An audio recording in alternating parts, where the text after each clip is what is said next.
So this is why I, as a gay person, should not be voting for Republicans, right? Because the Democrats always supported gay marriage, right? I believe that marriage is between a man and a woman. Do you support gay marriage?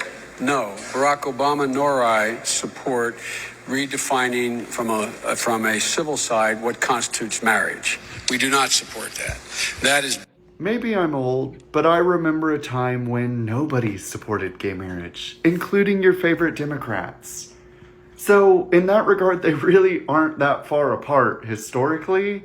So, I'm focused on the now. And right now, Democrats are a disaster.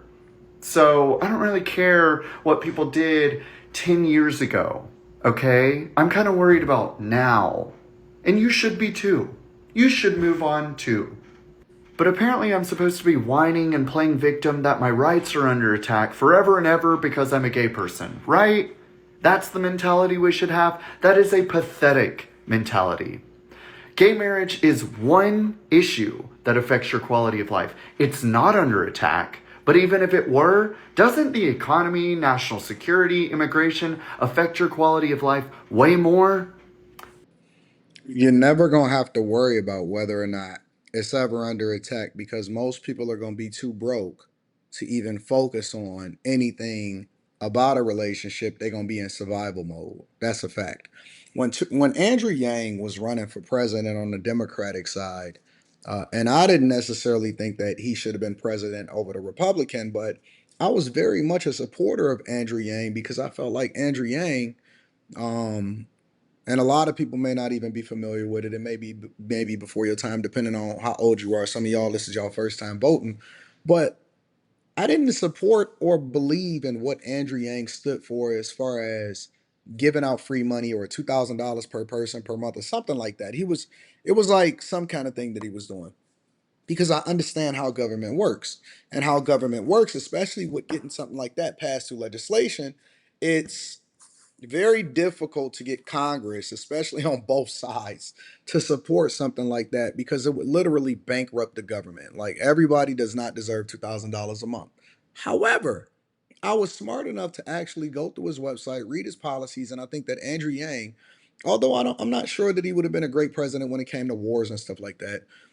Andrew Yang was very smart as far as knowing what was coming, as far as technology, artificial intelligence, economics, the things that was going to affect us on a large scale. And he was the Democratic nominee. Now he lost that obviously, and then he also lost, I believe, running for mayor of New York. But I think he would have been obviously a much better mayor than Eric Adams. But again, he was a Democrat. And what I realized is that because I didn't agree with him on one thing, which I absolutely don't think would have ever been a thing in the first place, it didn't sway me from looking at his policies and whether or not they aligned with what my values are or, how it is that I looked at things economically as a voter, right? And so it's similar to this, right? And that shows you that I'm objective enough and I'm not just a hard conservative all the way on the right. No, I look at the policies, I pay attention to the history, I look at the candidates and what their track record is, and I make a decision based off of what makes the most sense for me and my family. Okay.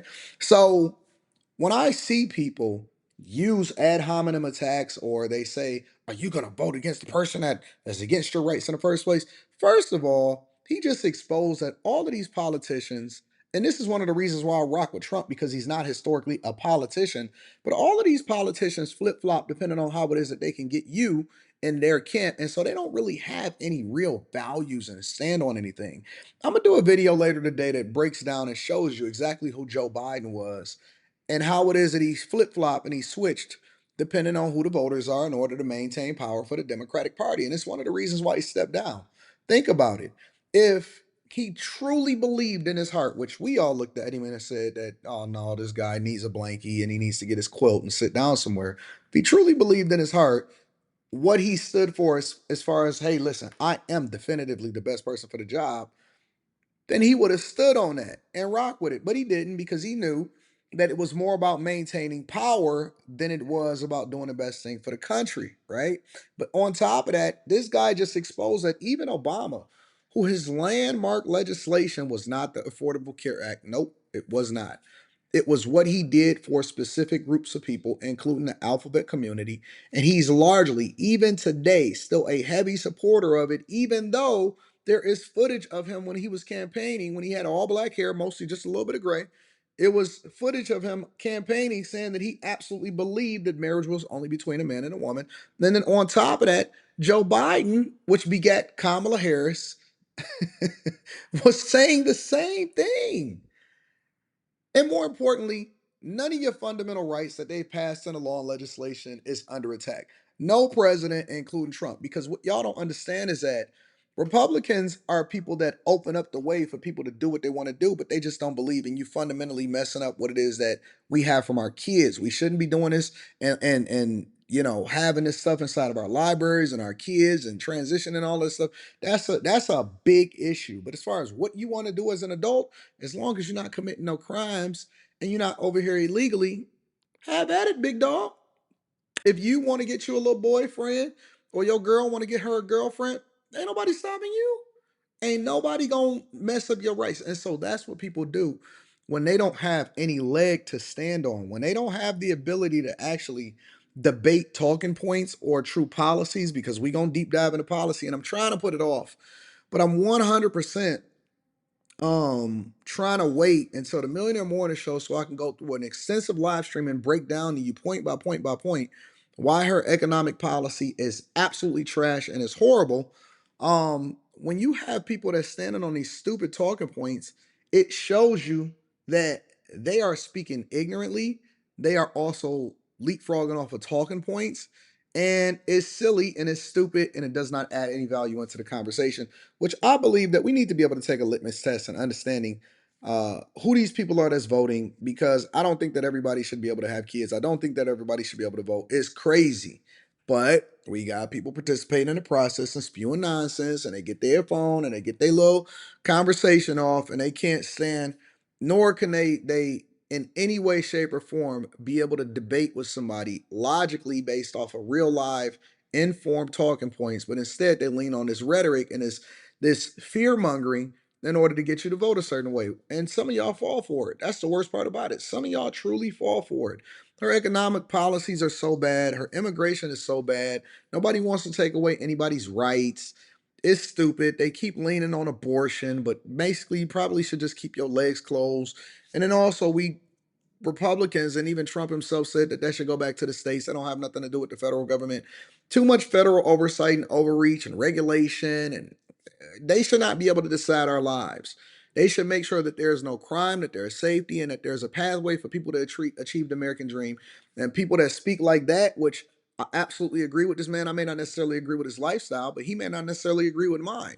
But we can put away our differences in order to make sure that we make an informed decision on what candidate is going to make sure that we both are, our interests are taken care of. But instead, we so busy focused on what you think that this person is going to do when it's not even a pathway for them to do that. Make sure y'all tap into the Patreon. Link is in the description as well as pinned to the top of the chat. Also, Teach Hanley, 40% off your first order plus 20% off for life. Life is good, man. Life is good. And if Kamala Harris, and I stand on this, if any way, shape, or form Kamala Harris somehow, some way, finesse her way into the White House. I mean, it's been so much election interference, last election, leading up to this election. If she somehow, some way finesses her way into the White House, honest to God, with everything within me, I think that y'all deserve her, and y'all also deserve what's about to come along with it. Again, make sure y'all tap into the Patreon. We running it up. Teach Hanley, 40% off your first order plus 20% off for life. I love you guys. I appreciate y'all. Stay focused.